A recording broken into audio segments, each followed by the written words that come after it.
not sure if I have mentioned this to you guys, but I happen to be a passive wrestling fan. When I was a kid, that's when I used to be more active at watching it, and I played my occasional wrestling video game, but they were never what I expected, so I found them rather boring. Therefore, I only owned wrestling games for the N64 and the PlayStation 1. But I got a little bit nostalgic and I decided to look up some names of wrestlers that I remembered.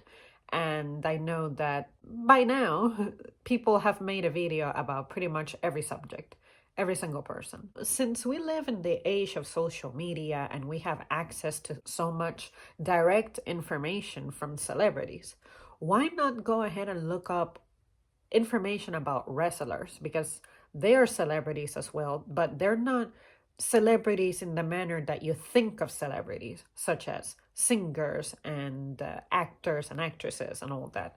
And frankly, I didn't know anything about the personal lives of wrestlers. It's not like I'm actively out there looking for this kind of information. Since I have gotten to know about other celebrity personal lives, I said, hey, what about the lives of these folks who I grew up watching? Of course, since it's been 20, 25 years, then I thought that it's a good time to see what they're up to. How have they aged? And some of them unfortunately passed away. So I feel like it would be nice to just get to know things about them a little better. I stumbled upon this video, which I really like this channel. It really takes stories and it shines light on stories and details that I at the time didn't really know about or couldn't understand because I was a kid. Many tragedies, wrestlers who did not make it and whatnot. I have become very fond of channels and videos like this because it really takes information that might take me a long time to read up on or research myself. It takes all of this information and compiles it into one video that I can just consume and be done with. Videos like this, they don't need to be watched. So usually I catch up on these stories just by listening to them. I don't really watch the picture of what's going on in the video. I treat it as listening to a podcast, which I avoid listening to podcasts because they turn into what I think of when I do streams, which is useless chatter, rambling, getting off topic. I like for the material that I'm consuming to have a direct purpose and to stick to its intention.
I kept watching this Hogan video and I looked at it as wow, when you really want to preserve your spot in society that you haven't earned because of your own work, like it's either you were born into it or you married into it. It really blows my mind how people really want to stick to the lifestyle that they know, as opposed to my life is changing.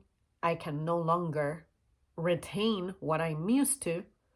I have to let go, readjust my life for that kind of life, that chapter in my life. It's over. Let it go. You have the women who, of course, go to great lengths to make sure that the guy who actually put in the work and is the primary breadwinner and his own merit is what helped him achieve the things that you know. And he happened to have wanted to share that with you. Be grateful. That's what I want to see. It's insane to me that you, even though you won't be connected with this person, you still want to own their resources. What makes you think that you are owed that? Even if you got disrespected, even if you got cheated on, even if you have kids together, whatever it is. I don't understand the mindset of revenge. Why do you think that you are owed something just because you were hurt, just because this person lied to you, betrayed you, did all of those things? And now you're saying, well, since you did all of that to me, I'm going to make sure that I leave you on the street, pretty much. If you guys ever wonder why I am so sure and certain that that is not how I am or who I am, it's because, for starters, I have had the opportunity of being set up to live that kind of life. I have had the offer from the guy with a lot of money offering me all those wonders. And I looked at it as, oh, look, this guy is an idiot because he thinks that those things impress me. I know that when you are young, you tend to be very impressionable. Well, I got some news for you. It is very, very, very difficult to impress me. And I say that with a lot of confidence because I have been taken to places that should have impressed me, that didn't. I have been shown things that could have impressed me, but didn't. I have been told details about the setting that I am in, and it didn't impress me. And to give examples, for instance, one time, it was my birthday, and I was taken to the fanciest restaurant that I have ever stepped in my life. I didn't act any differently. I wasn't wild about trying the very, very fancy things. I just stuck to the things that I knew and I was comfortable and willing to try, even though I was being encouraged to try, the most crazy thing in the menu, the most elaborate thing in the menu. And I said, no, thank you. This is what I prefer. It's my birthday, so I think I should choose. And for starters, I did not choose this restaurant. I would never have chosen it. But since you did, I appreciate it. I appreciate that you're helping me and that you really, really want me to have the best time possible. But within your conditions of giving me the best time possible, I will make the choices that make me feel like I am having the best time possible. And that may not align with what you consider would be your best time possible. Another instance was a guy, and I've told this story before. It was the guy, the most disrespectful guy I have ever met. And he was doing the same thing. He was offering me a life in which I don't have to work. I can live in a fancy place, pretty much the princess lifestyle. And then I said, this is a 50-something picking me up. What makes me think that if I were to say, allow myself to be influenced and conquered because of what he says and he shows me he has and all that, if I were to accept, what makes me think that he's going to settle for me? He has tried this with other young people. The reason he's trying this is because he tried it with another young person and it worked. And then he showed his true colors, that he was just manipulative and was doing it out of wanting to breed, which I'm not interested in. And then he walked out and then left the girl in ruins. Again, unfortunately, but fortunately for me, I am not impressionable.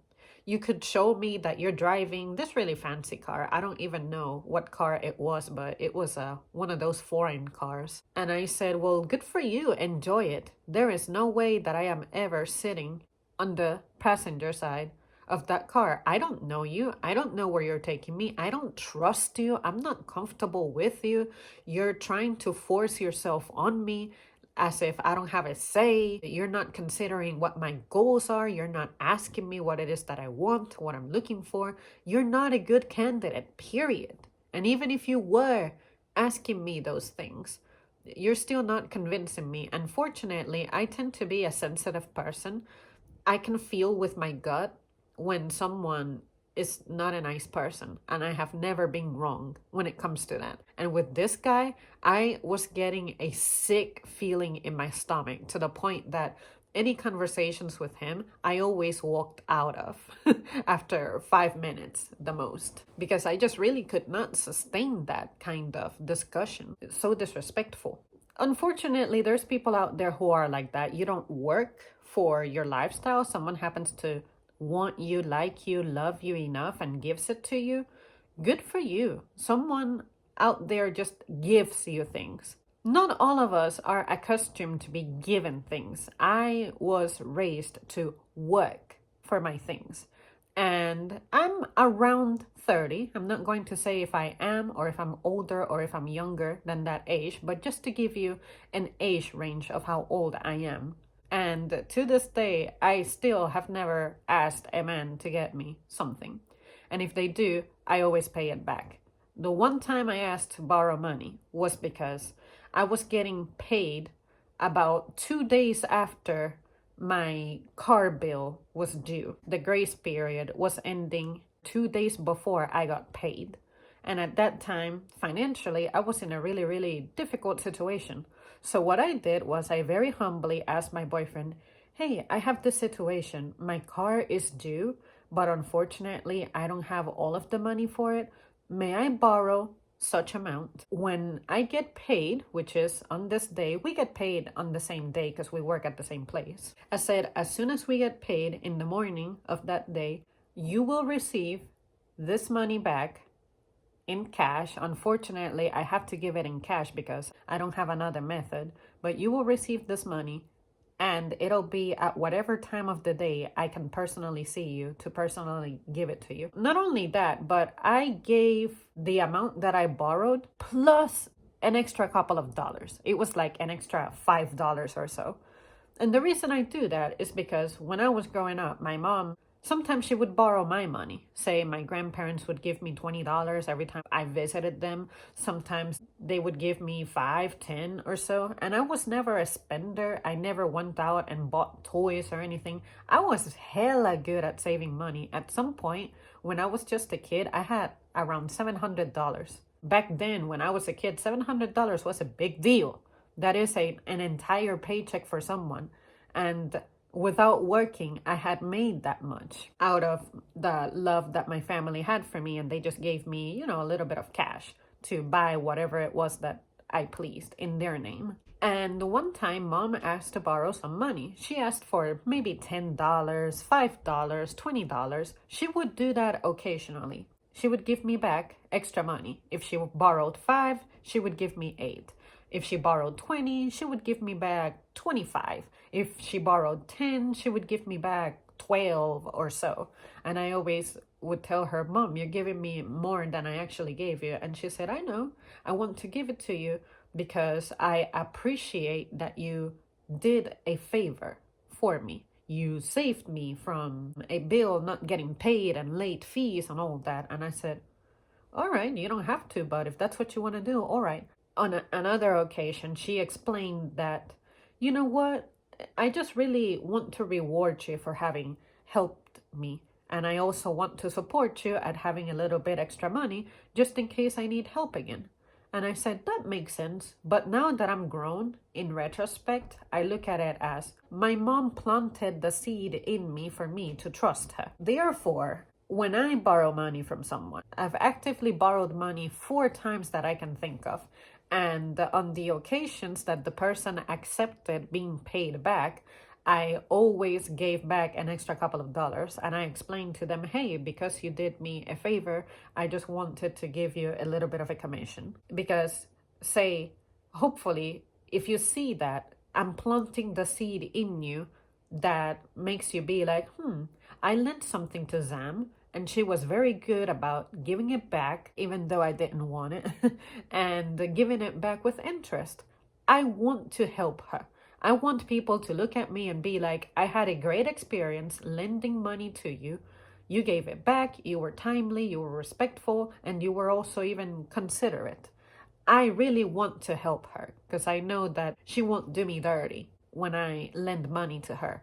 I want people to want to lend to me. I don't want the bank to want to lend to me. I want the people who I can actually see, talk to, hug, and things like that. That is who I am. I will always try to conduct business with someone that I know, as opposed to giving it to someone who will never even get to know me and appreciate me directly and has to rely on automated systems to try to establish a relationship with me. You will never be able to replace the affection, genuine affection that comes from the people who you know. That's where that comes from.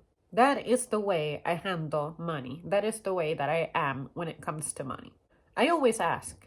I never say, can I borrow this amount and expect that you will give it to me? I always say, if you cannot give it to me, I know that the amount may be a lot, even if it's not a big amount. Even if I'm asking for $20, I always say, if you're not in the position to do so, it's totally fine. I will come up with another solution. But right now, I just want to resolve this as quickly as possible to let go of the stress and not let it consume me. If you cannot do it, that's okay. I'll figure something out. There are solutions. There is more than one way of achieving something. Everything can be achieved in many, many different ways. That won't stop me. That doesn't intimidate me. When it comes to someone showing their true colors, I am pretty convinced that after all of the suffering I have gone through, emotional, physical, mental, the fact that I have lived with, let's say, with limited resources my entire life, I learned what truly has value. And to me, what really has value is my health, and having a home, and the home that I have doesn't have to be huge. It doesn't have to be fancy. I have in this home exactly everything that I need and the extra things that I have bought for myself by myself. And I'm like, wow, I really could use getting rid of some things. And then, of course, I also have friends and family who just give me things. Mom knows that I like leggings, so she buys me leggings occasionally. And I also have other friends who know that I have an addiction to leggings and jackets, and they just gift them to me. Other times I have friends at work and outside of work who are like, I know that you like to eat this. Here's a coupon. I know that you like to drink this. Here's a gift card for this place that I'm not going to use. Or they simply just give it to me because they know it's my birthday or it's Christmas or something. You know, I happen to be very blessed in that department. I am grateful for what I get. And I'm grateful for the things that I don't get either. If you wonder what that means, is sometimes I get overwhelmed with gifts that I feel bad that I may not get around to them. So what I do is I try to find someone who I know would appreciate them or use them, or if it's something that needs to be consumed, I definitely know someone who will eat absolutely anything. I can rest assured knowing that it's not going to waste. But when it comes to showing my true colors, if I have not given any indication or symptoms, given all the needs that I have gone through and even the needs that I'm going through right now, if I have not asked for anything and demanded stuff, especially from my 6-year relationship, if I haven't done that by now, it ain't gonna happen. The last time I did something dirty, I guess, to my boyfriend, he was going through the checkout. We had on the little set point of purchase area where you have candies and waters and things really close to the register. I decided to grab one little tiny piece of candy that was on sale, 70 cents. I went through the line that he was going through, and I had my colleague scan that piece of candy. And then I took it with me, and from the distance, I waved at my boyfriend, and I was like blowing him kisses, and he just nodded like I got away with something. I knew that he could afford a 70-cent piece of candy. And at that moment in time, I needed it because I hadn't eaten anything and I was starting to feel a little dizzy. I was starting to feel that feeling that I get when I'm about to pass out from not having eaten. Later in the day, I used my actual words to tell him, thank you for buying this, even though I didn't ask beforehand. This is what was happening. I was feeling ill and I had a bit of an emergency. I couldn't pay for this because I didn't have my card on me. I explained to him what happened, and he said, it was fine. I didn't have any issues with doing that. And, it's not like I'm doing massive damage or anything. Now, had it been something that cost like $3, $5, $10, $15, $20, $25, something like that, then of course I would understand it would be best if I could consult him. But that's never the case. And then another time, something else that I did was, it was my birthday, and he was asking me, where would you like to go? What would you like to eat today? And I said, well, I happen to have a craving for this place that it might be a little expensive. I think two people can eat there for, it was either $20 or $25. I don't want to make plans with your finances. I know I don't have a lot of money, and I know that you're offering me what I want for my birthday, but I don't want to assume that anything goes. But do you think this place is within our reach? He was like, yeah, of course. I'm not hurting for money right now. I appreciate you asking. And I said, but if you're not sure, or if you really would rather not, we can settle for something cheaper. And then he said, no, not at all. You got it. We're going there. And that made me so happy. And I was just grateful that he was in the position to do that. And not just that, but he was also willing to do that, because it could be something like, okay, today is your birthday, but I have picked out the place. I will take you without consulting you to where it is that you want to go. And if that were the case, I would be fine. Every place that you go, no matter where it is, there will be something in that menu that I can mess with. That is how I am. And fortunately, I have, lived these experiences with him. Only he knows about those things. And now that I'm telling you guys the story, you guys know about it now. But I don't have to drag him here on the camera and tell everybody online that this is who it is, that this is who I am, because people don't believe me. I don't care what you guys think, because I have been living my life this way. And I know who I am. I know how I am. I know what I am. So you people online tend to think that you're keyboard warriors, and that because you have had shitty experiences in your life, that the world is limited to just your perspective. There is more to this planet than just America. Let's assume that all of you who write to me, we are all from the same country. We're all in the United States. Just because this happens often in our culture doesn't mean that you're condemned to experience this from everybody everywhere. Because I must say, we have a problem in this country with the way that we raise our children and the way that we allow our culture to affect us. We are surrounded by advertising. We are surrounded by articles that say things that you should achieve by age 20, by age 30, by age 40. The regrets that you will have if you don't travel before you're 60 or before your retirement age. All those things, instilling all this fear in you. And also, this is how much money you should have in your savings account, and, instilling so much anxiety in people. Relationships, unfortunately, are no different. We are being raised that we need to value being a power couple. Like, you need to marry up. Women don't tend to marry down. And I think that is bizarre, but I don't mind that. If I were to date someone who doesn't make as much money as I do, what I want at the very least is for them to be able to handle their bills independently, just in case our relationship doesn't work.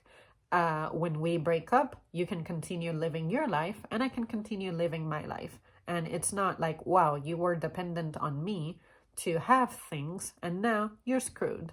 Because I'm not going to feel bad for you. I'm not going to be sorry for you. You are a grown-ass man. You're supposed to be able to handle your things, just like I'm a grown ass woman and I'm supposed to be able to handle my things. We are raised to value those things because someone out there has control of the media and they're trying to influence you into having certain spending habits that is a symbol of status and class and position. Well, I got some news for you. That stuff does not affect me. That stuff does not apply to me. I don't care about those things. Those things do not affect me. I have never fallen victim to an ad. Maybe when I was a kid, like, sure, there's this toy that is new on the market now and I want it. That was it. But after that, I grew up and I knew that I had responsibilities as an adult and I have bills and everything. An ad has never worked on me. If I wanted something, if I got something, if I craved something, it was because I thought up that craving. If I wanted, let's say, a navy pair of leggings, I said, I want a navy pair of leggings. Let me go online or let me go to the store and see what they have. It's not like I saw an ad for navy leggings that made me want it. And even when I go window shopping, sure, sometimes I see things. I see leggings that I want really badly. And I'm like, oh, wow, this design is so amazing. I can't stop thinking about it. And then I remember, you know what? I got stuff that needs to be taken care of. I cannot afford this at this time. Or other times it is, I know how much I need to save to get this, and I do. Or other times it is, I happen to mention to someone that this is something that interests me and that I want, like mom, for example. And then she'll be like, hey, this week I have an extra $10 if you want to have it so you can buy those leggings that you wanted. I go, you know what? I changed my mind. I don't want them. I don't need them. I have so many already. Or other times I say, well, thanks, mom. That's really nice of you because I like it because it's like this, like that. It has these lines. It has this waistband, this and this and that, whatever it is. I get excited and we have a conversation. We bond like mother and daughter, and that's it. Or other times, one of my friends hears about it and they're like, oh, do you need a gift card? Do you need money for that? Do you need this and that? I happen to be pretty blessed. I don't need to be given in huge amounts to feel loved and appreciated.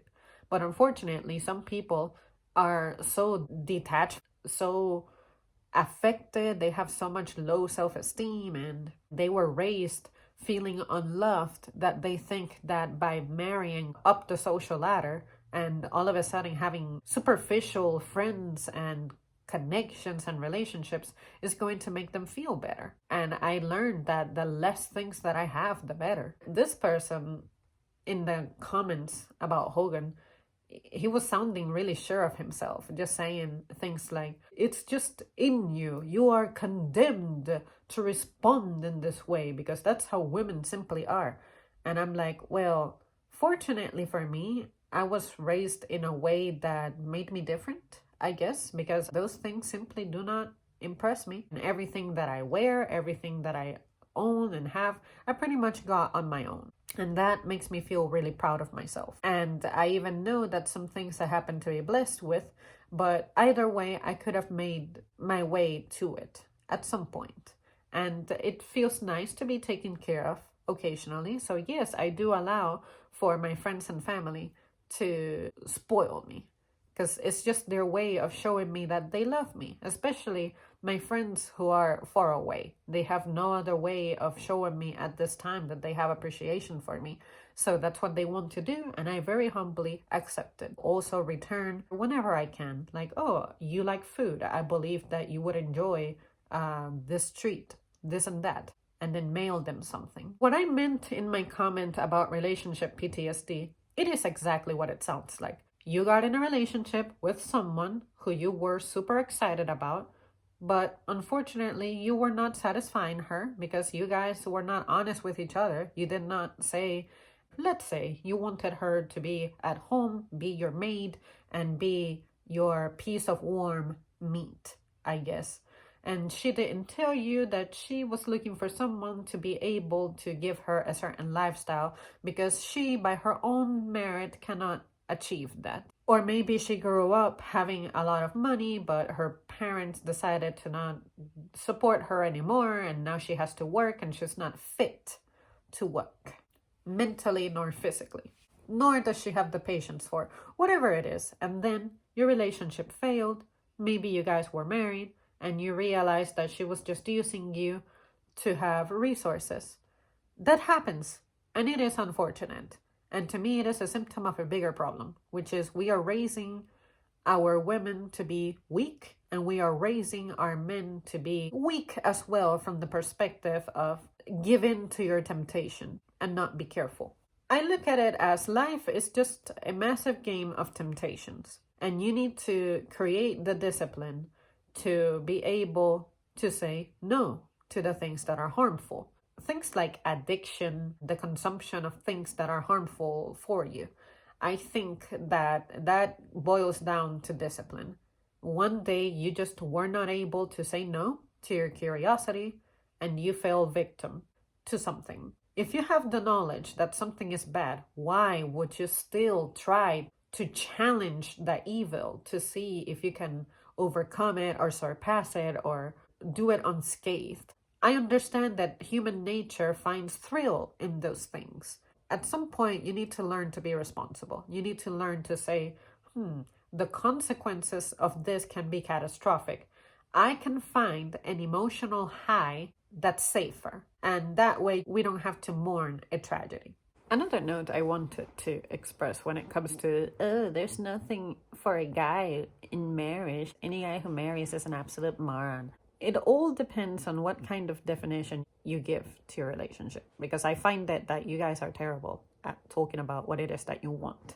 Like, what's in it for me? What do I get out of the relationship? How is this beneficial for me? It is as beneficial as you make it be. You need to define what things you want and what is it that you value, and then determine through feedback if the other person is right for you. You guys never really talk about what it is that you want. You say you don't want much, but then it turns out that you do want things, but you don't say something because you're trying to create a picture that you're really easy to get along, really simple and basic. If you're not easy, simple, and basic, just fucking say so. Because at some point, that stuff is going to show, and that is when the breakdown is going to take place, originating from. So yeah, it could be moronic for you to get involved with the person who's clearly wrong for you, but you're trying to make it work somehow. You cannot force this to work. Also, here's a bright idea. Learn to not trivialize what your woman says to you. If your woman says she wants more intimacy, give it to her.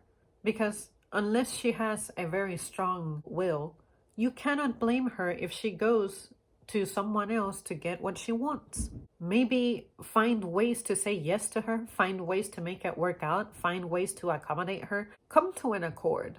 And if you absolutely cannot, then okay, it's time to let go of the relationship if that's really such a big problem. If she says that she's not comfortable where she's living, try to find out why. If she's complaining over the physical aspect of the house, like to say, it's too small, watch out for the word too.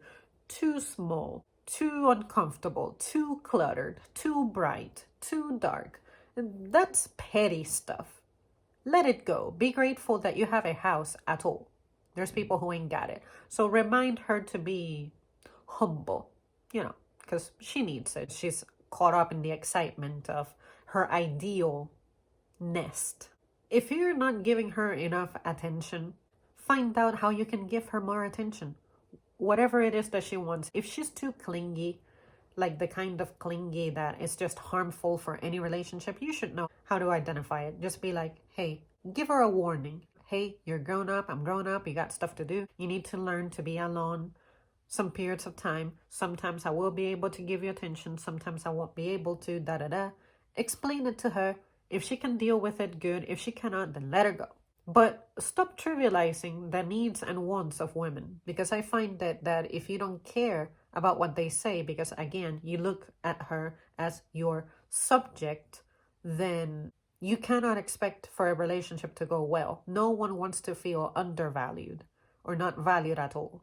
If someone is expressing their concerns, their opinions, their fears, listen And whatever it is that can be resolved and accommodated with prudence, do it.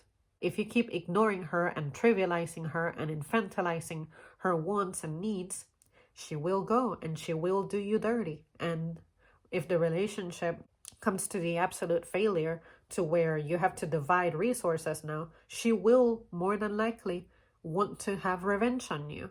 And that's when all of your resources will be stolen. But alternatively, maybe she'll be like my mom and like I would be, which is we don't care about those things. Resources are, they're just temporary.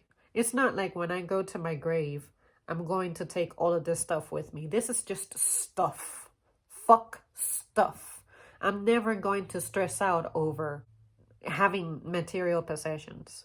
You can keep it all. You were the one who worked for that anyway. But if the person is not very strong-willed and they like to act out of revenge and that's what makes them feel good about themselves, well, then you're screwed. You should have played the game better yourself and not given her the motives to want to take revenge on you. Because unfortunately, the male pride exists, and if you keep looking at relationships like you are the dominant factor and the woman is supposed to be the submissive one, you are condemning your relationship to fail, because this is not about subjecting me. So if you can ever look at someone and be like, I will respect this person as my equal, as opposed to, because I'm physically stronger and make more money, you live under my damn rules. If that is your attitude, do not get in a relationship. Do us all a favor. You're not relationship material.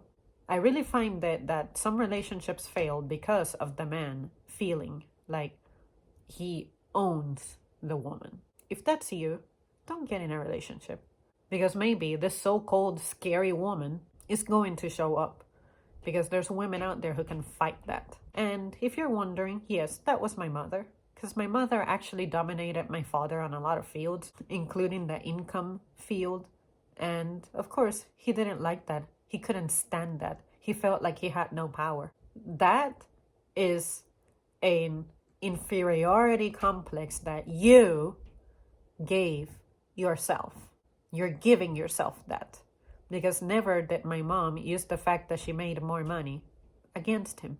Never. But if you guys also wonder why I am so sure that, say, if my relationship needed to end, if I were in a marriage and unfortunately my relationship is just falling apart, there's no remedy, we have tried everything, but we just cannot remain together, I can say with certainty that I would not wipe my husband out of his resources, because that is the story of my parents. My mom had my father's life on her hands.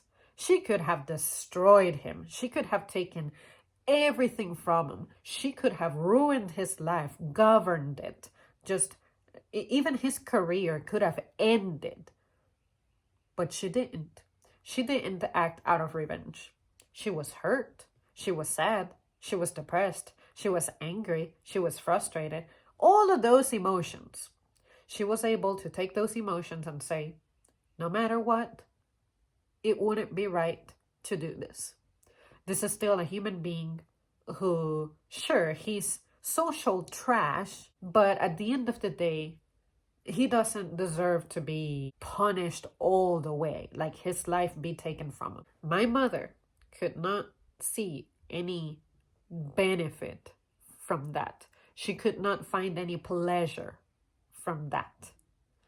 And because I saw that, and she talked to me and sat me down and told me why she did the things in the manner that she did, even though my life could have been better, I could have been rich, I could have had more money and stuff. She told me, look, at the end of the day, at least we earned this respectably, which was we took what belonged to us, like you inherited the things that belonged to me and you were under my custody. So therefore, whatever resources I had that I could give you, I very humbly supplied it. And I said, you know what? Thank you. You did so much for me with very little.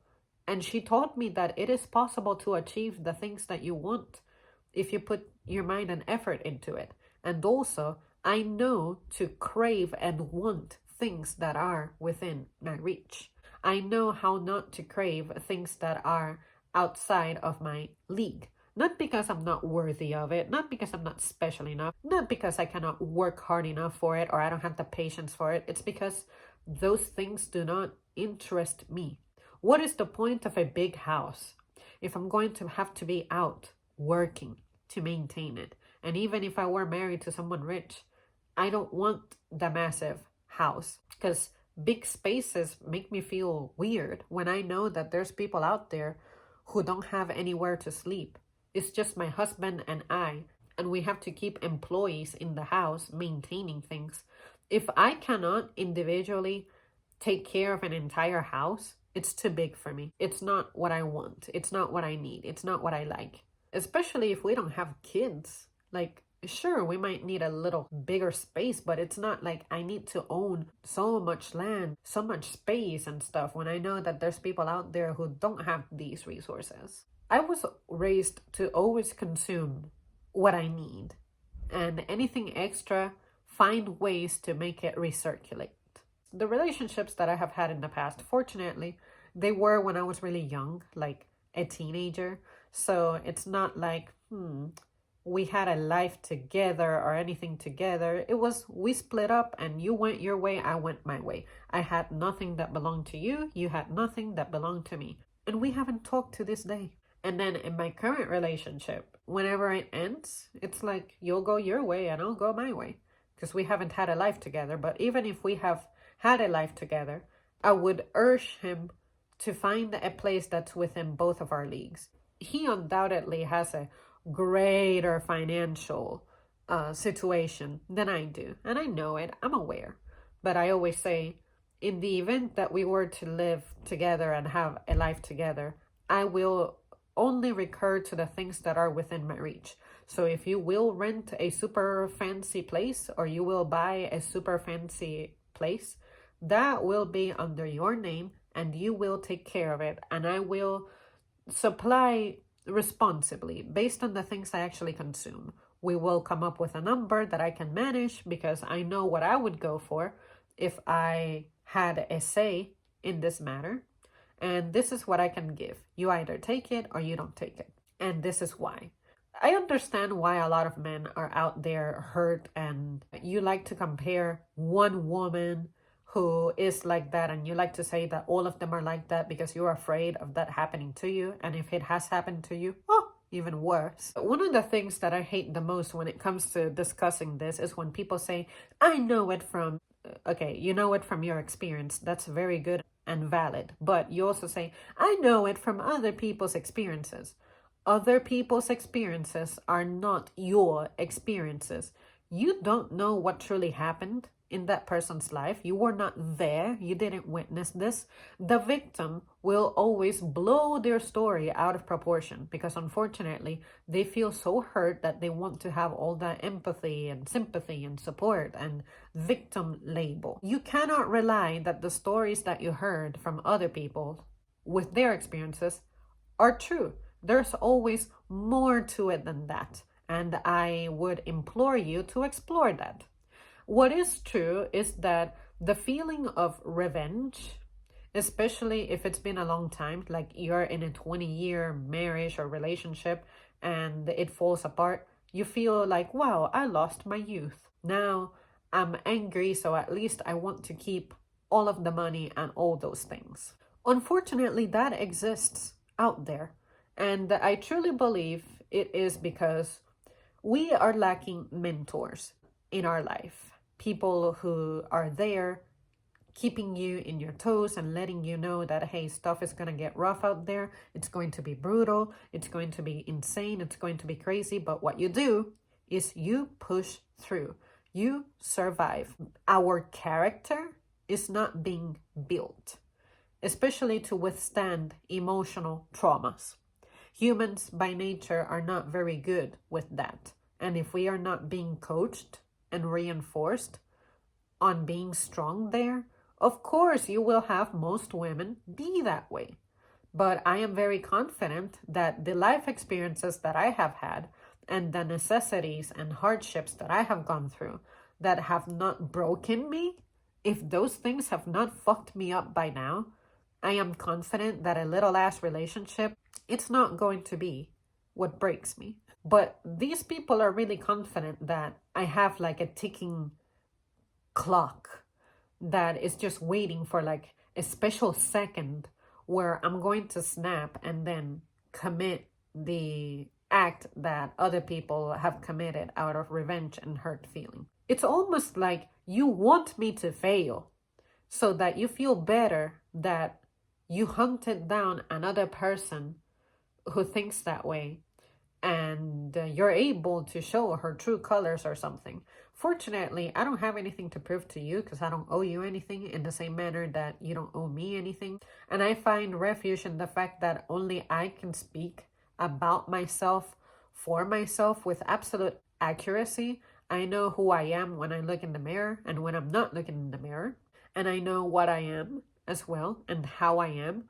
And whether you believe what I say or not, it doesn't matter because someone out there will dare to give me the opportunity, to give me the benefit of the doubt, and they're going to be the ones who win in this game. Whereas you're going to be resentful that someone with those traits, with integrity, was right there and you were just clinging to your fear and your prejudice that you missed out on a chance. You have gotten used to living alone and you claim to be happy being alone while somehow still trying to date, even if it's for the physical pleasure or for the pleasure of having company, whatever it is. Well, someone is going to win all of that in one package. They'll have the intimacy, the mental, emotional reward. They'll have the pleasure of being accompanied everywhere when they want to, and not be alone at home, and all those things. Come home to a home cooked meal that was made with love and dedication, and you also will have someone that you won't feel guilty about spending or overspending on or showering with affection because you know that this person truly is how they are presenting themselves. Someone out there is going to get that, whereas you, if you're happy alone, that's good, but maybe living with someone can provide the enhancement. Like if you're someone who happens to be a helpless, hopeless romantic, someone out there is going to get what you want, that you realize that you could be happier. You're happy right now, but you could be happier. You will miss out on the thing that could have made you happier, and that's okay. But don't be salty and resentful and going on public spaces saying that all women suck because you were bad, too scared and a coward to give someone the opportunity. And you didn't take the risk. You thought, well, I have been fucked over 5 times. The 6th time is not going to be any different. Maybe, just maybe. Because you have that prejudice and preconceived notion, maybe you are the one who condemns his relationships to failure. Let's say that I start in a relationship and the only thing my new guy talks to me about is how shitty his relationships were, how traumatized he was, how defensive he is, and all those things. I have no interest in sticking around with him because that type of thing depresses me. It is disrespectful to me because I'm like, well, damn, if that's what you're going to think of me, even though you haven't given me a chance, why bother with you? So yeah, some women will walk out of your life probably because of something that you said that we ain't gotta put up with. Would you put up with someone who is constantly comparing you to another man and all those things? No, and you shouldn't. But anyways, guys, I thought that I would officially make this video. Any replies that go to that Hogan video, I will read them, but I won't really reply to anymore. It's a public space. I don't have to get into arguments there trying to prove that I'm a nice girl or whatever. I know I have my flaws. I have never claimed it to be perfect. I don't feel like I have to keep my image on the internet clean.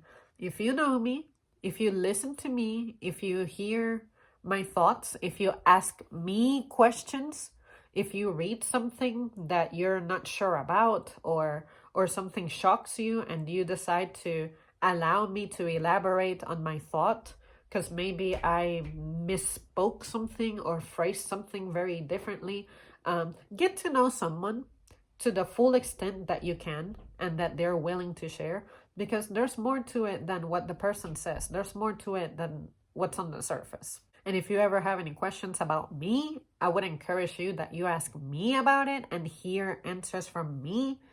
And maybe if you were to hear a story of someone saying an anecdote about me, involve the other person who is present in the anecdote, because there's stuff that that person is going to remember that you don't remember, that it will refresh your memory, and there's stuff that you will remember that the other person doesn't remember, and it'll refresh their memories, and there's stuff that both of you will misremember. Those things need to be addressed and be considered. All I want to say, guys, is be careful about your prejudice, because especially with online communities, you feel like you're a part of something. And I know that online deeds can change your life. Like, look at all these digital creators who have made millions of dollars just having a brand online, but then they all come out saying that they suffer from anxiety and depression and all those things. And I wonder why. Because you got really excited about having power, having money, and all those things. And I'm like, be careful. But when it comes to relationships, if you're interested in having a partner, whatever you do, start with them with a brand new tray, a brand new clean slate, clean plate. This person is 100% innocent until they start doing their bullshit. If they are going to do their bullshit, don't put a label on someone who you don't know, because that person is going to leave one day and you will realize that you have made a mistake. And that person has a right to leave and they don't have to forgive you. If you can let go of that, let go of your trauma, your prejudice, and learn to let new opportunities come about, you will live a better life. You will be happier. You will be less anxious or less depressed, or maybe not anxious or depressed at all. And if you ever wonder why I'm always so bubbly and happy and okay in the midst of all of my struggles, that's why. It's because I have let go of all the toxic things. It's hard, it takes time, but it's not impossible. And just remember that one woman is not most women. It's not every woman. One woman is just one woman. I could do the same about you men. I'm always thinking, why would I want to get involved with a man if man has, his urges, and he will continually go for other women and drool over other women, whether they're taken, whether they're single. They will never be able to control that instinct. All men try to be dominant over their women and never allow for women to have a say. They want the woman to be a slave in the house and whatever the fuck it is that you guys think. I don't know what it is that you're looking for in a woman. But I could do the same. I could be like, well, there's so many divorces and ended relationships, whether it's the woman's fault, whether it's the man's fault. The man has some fault in there somewhere as well.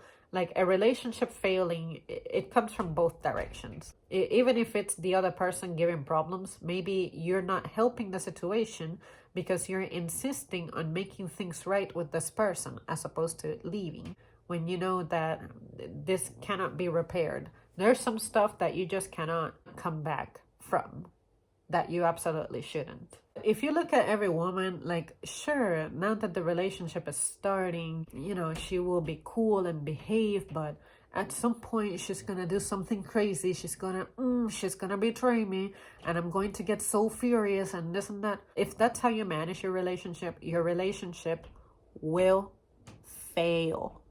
And maybe there's a woman out there who is nice and won't ever betray you, even if you're waiting for her to fail. And she will have the patience for you, but she'll do so with pain and damaged, and nobody deserves that. Well, anyway, that concludes this matter. See you next time.